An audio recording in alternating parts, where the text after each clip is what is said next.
Le vieux Doumerc avait disparu dans des conditions obscures. Avant, on le voyait déjeuner toutes les semaines au bar de la Grand Place, et on pouvait le croiser au marché. Mais il a commencé à vivre reclus, puis vint un moment où on ne le vit plus du tout. On s'en est d'abord pas inquiété, puis on s'est dit qu'il était peut-être mort chez lui.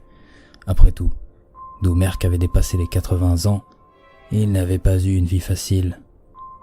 Après avoir passé autant de temps dans les champs, à labourer la terre et à s'esquinter le dos et la santé, c'était même étonnant de le voir encore debout et pas impotent. Mais du jour au lendemain, un homme d'aspect répugnant avait élu domicile chez Doumerc. Ça nous a tous surpris, puis on s'est dit que Doumerc avait vendu la maison et qu'il était parti ailleurs sans rien dire à personne.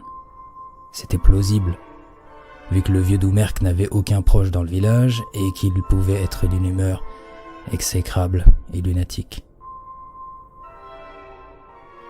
On n'aurait sûrement pas cherché d'explication si le nouveau locataire n'avait pas inspiré chez nous autres une telle répugnance. La première fois qu'on l'a vu en public, cet homme répugnant, c'était au bar de la Grand Place. Il est entré sans rien dire, pas même bonjour.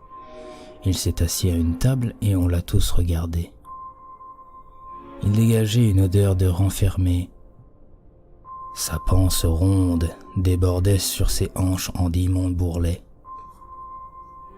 Son marcel jauni présentait des taches et des trous en divers endroits. Le barman s'est levé pour lui dire de partir, mais il s'est arrêté en chemin, écœuré par l'homme.